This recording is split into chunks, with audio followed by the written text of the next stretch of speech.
उसका भी सीक्वेंस। अब वो रीजनल सेंटर कहां से पेशेंट आएंगे? उड़ीसा से। बिहार के तो आएंगे आएंगे, उड़ीसा से भी आएंगे, झारखंड से भी आएंगे, बंगाल से भी आएंगे, नेपाल से भी आएंगे। ये बदलता बिहार। आपके यहाँ ऑर्डिनेंस और मेडिकल साइंसेज जब बन जाएगा तो ये तो है कि मधुबनी से आएंगे, ये तो है कि मुजफ्फरपुर से आएंगे, ये आएंगे, नेपाल से भी अब आएंगे और यहाँ इसका इलाज होगा। इस तरीके की व्यवस्था।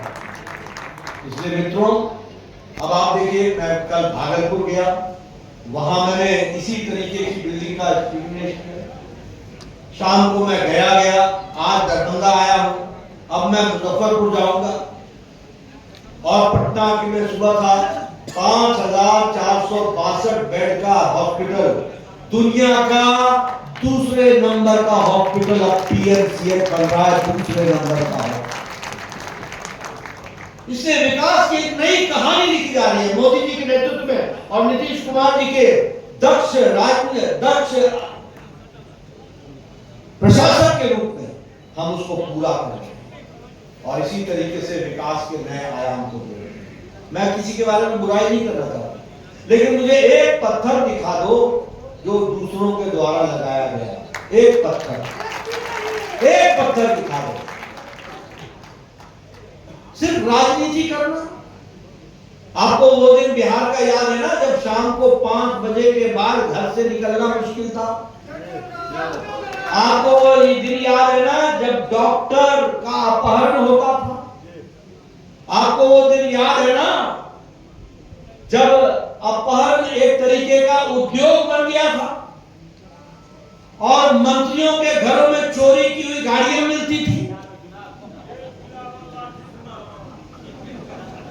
और जो आप ठीक ही बोल रहे हैं, क्या पिलावन और पिलावन और भजावन।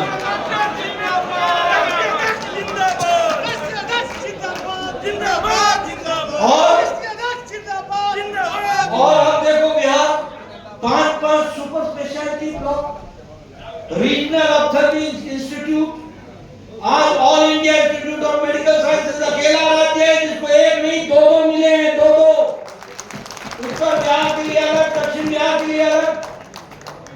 8 मेडिकल कॉलेज, जहां जिला जिसको जिला घोषित नहीं किया वहां भी मेडिकल कॉलेज खोल करके दिया है। ये विकास की नई कहानी।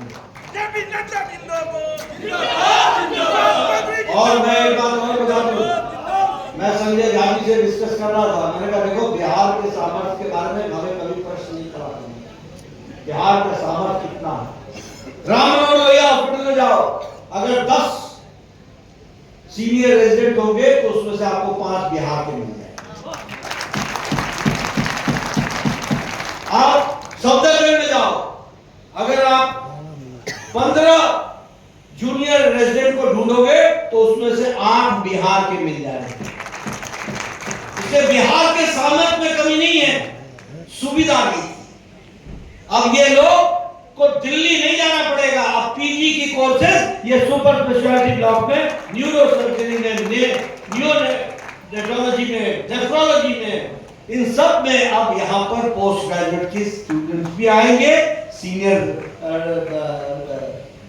एसआर भी आएंगे और जेआर भी आएंगे। इस तरीके से इसका विकास और मेडिकल कॉलेज का सीनियर रेजिडेंट्स और मेडिकल कॉलेज का जो विकास होता है उसकी आधारशिला में एसआर और जेआर, जूनियर रेजिडेंट्स और सीनियर रेजिडेंट्स का बहुत बड़ा योगदान होता है और हमारे प्रोफेसर एचओडी उनका बहुत बड़ा योगदान होता है। इसलिए मित्रों, मैं यही कह सकता हूं, आज इसकी बेड कैपेसिटी भी बढ़ जाएगी, 2000 हो जाएगी यहाँ की। ये विशेष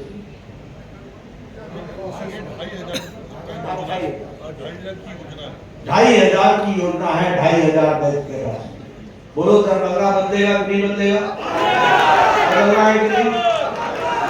तो इसलिए ये याद रखो कि जब समय आता है तो हमको किन बातों को ध्यान में रख करके अपने उंगली का बटन पर उपयोग करना। मैं यहाँ आपको ये भी बताना चाहता हूँ स्वास्थ्य विभाग के बारे में। आप बताइए, कोरोना में अमेरिका लड़खड़ा गया कि नहीं लड़खड़ाया? यूरोप लड़खड़ाया कि नहीं लड़खड़ाया? ऑस्ट्रेलिया लड़खड़ाया कि नहीं लड़खड़ाया? जापान लड़खड़ाया कि नहीं लड़खड़ाया? ये अकेला भारत है 140 करोड़ का देश, पहली बार 9 महीने के अंदर अपना ही इंडिजिनस इंजेक्शन दो बनाकर 220 करोड़ डोज लगाकर double dose with booster corona से बचने का काम हुआ। तो मोदी जी के नेतृत्व में भारत में हुआ होगा।